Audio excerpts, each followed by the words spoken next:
नमस्कार मित्रांनो, मी Prashant Ayre geography YouTube चॅनलवर आपले स्वागत आहे.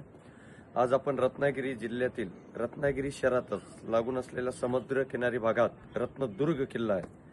ज्या रत्नदुर्ग किल्ल्यावरून नाव पडलेलं आहे रत्नागिरी, तर आपण त्याची माहिती जाणून घेऊया. तर मित्रांनो, या रत्नदुर्ग किल्ल्याला लागूनच हे शिवतीर्थ आपल्याला बघायला मिळतंय. तिकडे लाईट हाऊस आपल्याला बघायला मिळतंय. तर आपण जाऊया किल्ल्याला. तर किल्ल्याला जाताना हा मार्ग,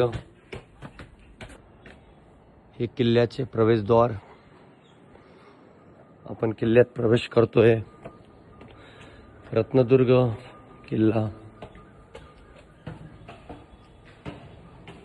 किल्ल्यात प्रवेश केल्यानंतर आपल्याला देव भगवती मंदिर हे आपल्याला पाहायला मिळते.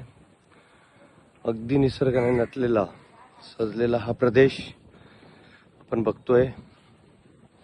इतिहासात ज्यांचं नाव ऐकलेले ते दर्या सारंग कान्होजी आंग्रे, त्यांची मूर्ती आपल्याला पाहायला मिळते.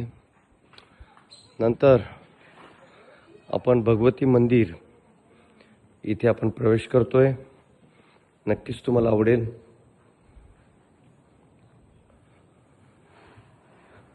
रत्नदुर्ग किल्ल्यावरील मंदिर आपल्याला बघायला मिळतंय.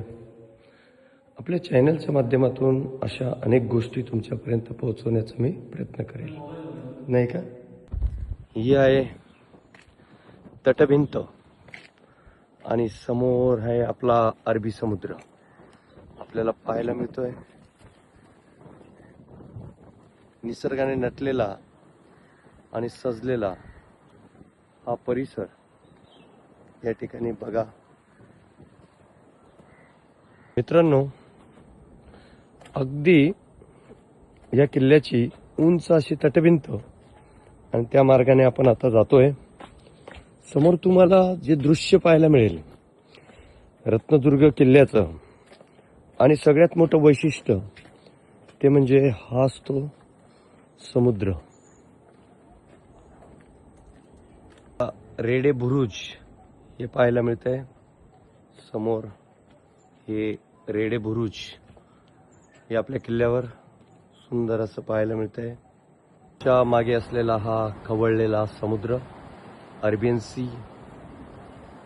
स्वच्छ असं पाणी हे आपल्याला साऊथ कोकणमध्ये पाहायला मिळतं, कारण ह्या भागामध्ये इंडस्ट्रियल एरिया खूप कमी आहे. तर रिया कोस्टल म्हणजे काय नक्की, तर रिया कोस्टल म्हणजे झिगझॅग कोस्टल. आता तुम्हाला इथं पाहायला मिळेल बघा, ही झिगझॅग कोस्टल.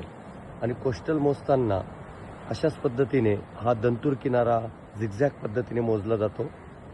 पहिले तो 720 किलोमीटर होता, आता तो नाही म्हटला तर 811.97 किलोमीटरपर्यंत वाढलेला आहे. त्याची आकडेवारी अजून तपासून घ्या, एक्झामच्या दृष्टिकोनातून फार महत्त्वाची आहे.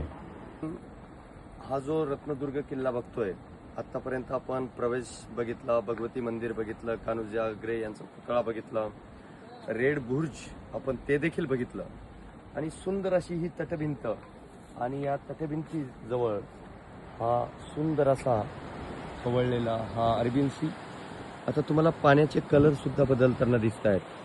आता समोर असलेलं पाणी, त्याचा रंग, आणि मागे असलेला पाण्याचा रंग हा जो झालेला आहे, हा सध्या सुरू असलेला पाऊस आणि पावसामुळे आलेलं ते प्रदूषित पाणी, दूषित पाणी, त्याच्यामुळे हा रंग बदललेला आहे. बाकी काही इतका डोकं लावण्याचं काम नाही आहे. तसं सॅलिनिटी डिफरन्स वगैरे तो भाग आपण नंतर बघूयात. आणि असा हा किल्ल्यामधील हा पूर्ण निसर्गाने नटलेला सजलेला प्रदेश हा आपल्याला बघायला मिळतोय. तर अशा पद्धतीने अशीच माहिती मी तुमच्यापर्यंत पोहोचवत राहील. अजून खूप साऱ्या गोष्टी तुम्हाला पोहोचवायच्या आहेत. तर समुद्रात आनंद घेताना हा एक रोड पण तयार केलेला आहे. तर मित्रांनो, इथेच थांबूया. नक्कीच व्हिडिओ आवडला असेल तर लाईक करा, शेअर करा, चॅनल सबस्क्राईब करा. Bye bye.